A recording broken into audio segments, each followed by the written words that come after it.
Azərbaycanda kitab oxunmur deyirik. Statistikaya baxırıq, kədərlənirik.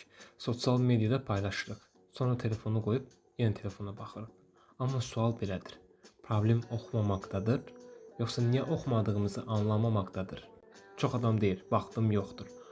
Amma o gün ərzində telefonda keçirilən vaxta bax.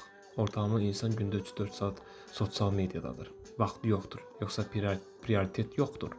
Kitab oxumaq ağır işdir. Beyin müqavimət göstərir.